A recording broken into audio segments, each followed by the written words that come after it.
All right, let's get the two big decisions out of the way. And I don't think this is necessarily what incensed Mourinho so much.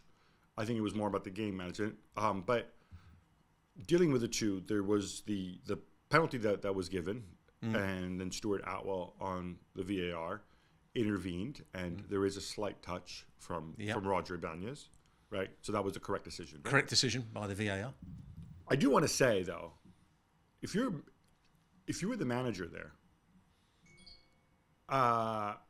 you can say it was a correct decision and shouldn't have been a penalty, but you're not happy with your defending there, are you? No, because I think the last tackle was okay, but what happened before that for him to get into that position was poor defending. And also, it is a last-ditch effort where you can't be sure of getting to the ball. He just barely got there. So, the other big call was the handball. Yeah.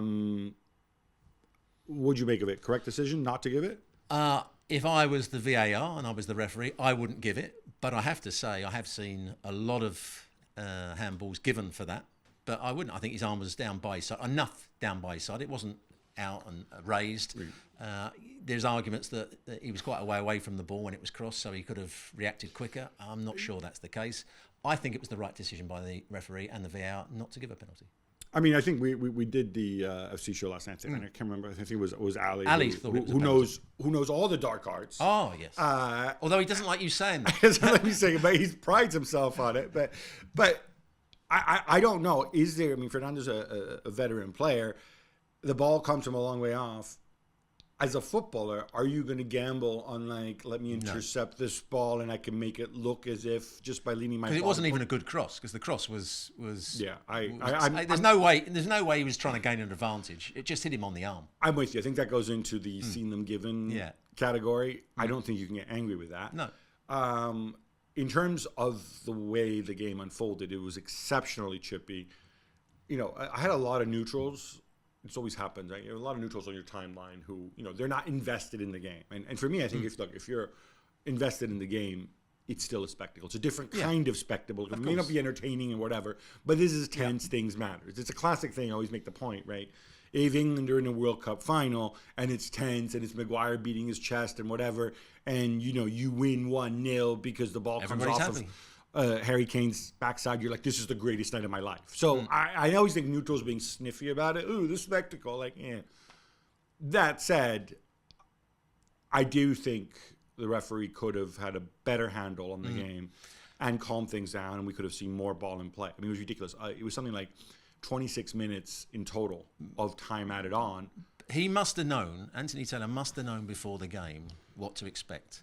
You only have to watch Roma this season and the way Mourinho's been booked. I think it's 4 times now. His staff have been sent off in other games. The players all get round the referee. He must have known this was going to be the case. So he must have had a plan how he was going to deal with it. The only thing he could have done was give yellow cards quicker.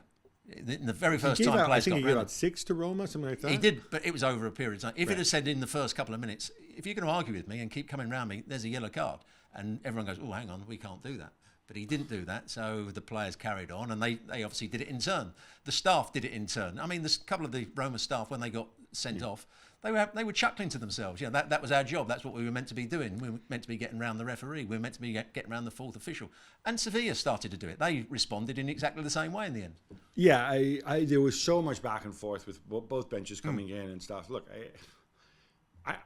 I don't mind it. There is a WWE element. There's a spectacle on it. The stakes are high. You do what you need to do to win. The referee has the authority to punish you. And so, you're taking a chance when you do it. And if you're smart about it, you get away with it.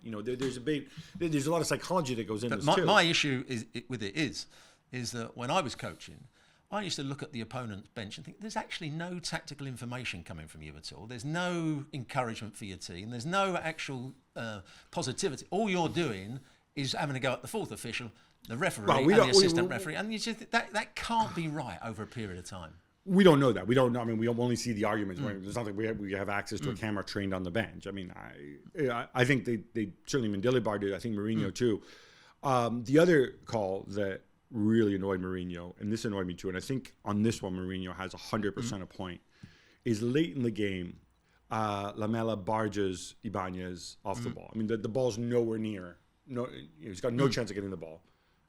That is always a yellow card. Taylor instead goes and books Ocampos, one Argentine winger for another. I don't think Taylor got confused. I don't know if Taylor said, "Oh, it's 120th minute," or whatever. I don't want to send him off. And then Mourinho made a big deal of the fact that Lamela then took the penalty and blah blah blah, which whatever. But I'll take you away from that and say the first yellow card for Lamela shouldn't have even been a foul. He was in possession of the ball and he put his arm out to shield the ball from the player, and the player went down. It was Ibanez who went down with a cut. Yeah, he had a cut in his lip, but it wasn't Lamela's fault. So that was the yellow card he got in the first place. You don't think Lamela looked for him? He did not throw an elbow or put his arm out to hurt Ibanez. Ibanez came into him, and it was almost a foul the other way, in my view. I disagree with that one. Let's get back to Mourinho. Afterwards, you were known to often confront referees in car parks in your coaching days. What do we make of this? Because he goes down to where the buses are. He knows that there's cameras there, which is why this is all caught on camera. It's very, very visible.